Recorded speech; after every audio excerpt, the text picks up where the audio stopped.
अब आ जाना है, कैंडल इसका बाउंड्री क्रॉस करेगा। अब मान लो there is no trade. Trade कब बनेगा? जब ये कैंडल इसका बाउंड्री क्रॉस करेगा। अब मान लो ये कैंडल जाते जाते इस लेवल पे पहुंच चुका है, ठीक है, तब तुमको अलर्ट हो जाना है कि ब्रो अब लगभग पॉइंट पर है, लाइन पे है। अब करना क्या है, सुनना बात को। जैसे ही तुमने ड्रॉ करा, सब कुछ हुआ, अब आ जाना है 1 मिनट पे। और जैसे ही तुम 1 मिनट पे आओगे, 1 मिनट पे भी बहुत सारे कैंडल्स बन रहे होंगे, बहुत सारे कैंडल्स बन रहे होंगे। अब आपको क्या करना है, बहुत ज्यादा दिमाग नहीं लगाना है। 1 मिनट पे आने के बाद आपको चार्ट पे तैयार रहना है, अलर्ट लगा के। अगर मार्केट डेली कैंडल्स के बाद इस लाइन के, इसको 1 मिनट के लिए हटा देते हैं, इस लाइन के ऊपर जा रहा है, छोटा छोटा कैंडल्स बना के, मान लो 1 मिनट टाइम फ्रेम पे ग्रीन, ठीक है, चाहे कितना भी ऊपर क्यों ना चला जाए, ये आपको टेंशन नहीं लेना है। इवन अगर रेड भी बनाए तो कितना भी रेड कैंडल बना ले, कोई टेंशन नहीं लेना है, ठीक है। लेकिन जिस जगह पे, जिस पॉइंट पे एक फ्रेश जगह से अगर मार्केट किसी भी बॉडी वाले रेड कैंडल या फिर इवन रेड कैंडल का लो ब्रेक करता है, आपको क्या करना है, वहां पे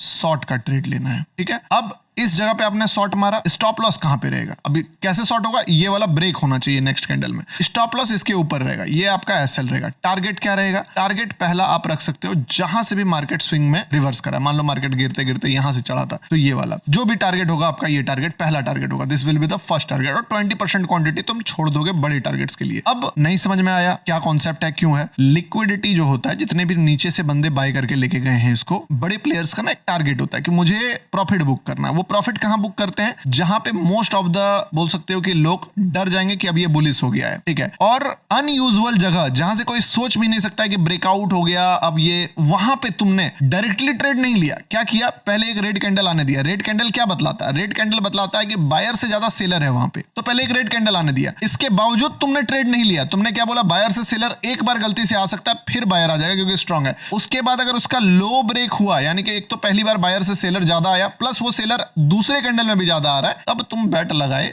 कि अब ये सेलर थोड़ी देर तक आएगा और मुझे ट्रेड मिलेगा। टोटल तुमको 2 ट्रेड प्लेस करने हैं, चाहे वो बाय साइड में मिले चाहे सेल साइड में। इसी चीज को रिवर्स कर दो नीचे के साइड में। नीचे में मान लो चाहे कितना भी रेड कैंडल बनाए, अगर इस लाइन के बाद कहीं से भी एक ग्रीन कैंडल बनता है और उसका हाई ब्रेक करता है, your entry will be here, your stop loss will be here and target will be जहां से भी मार्केट स्विंग हाई बनाए। मान लो ऐसे यहां से गिरा था, तो ये वाला तुम्हारा पहला टारगेट हो जाएगा, TG1। और यहाँ पे तुम मेजॉरिटी क्वांटिटी एग्जिट कर दोगे। इवन तुम थोड़ा पहले भी कुछ क्वांटिटी रिड्यूस कर सकते हो स्टॉप लॉसेस कम करने के लिए। अब नीचे भी और ऊपर भी दोनों साइड एंट्री मॉड्यूल क्लियर हो गया। लॉजिक तुमको क्या बताया कि तुम पहला बायर नहीं हो, पहले बायर को आने दिए, उसका हाई ब्रेक करने दिए, उसके बाद तुम एक ऐसे प्लेस पे बाय करो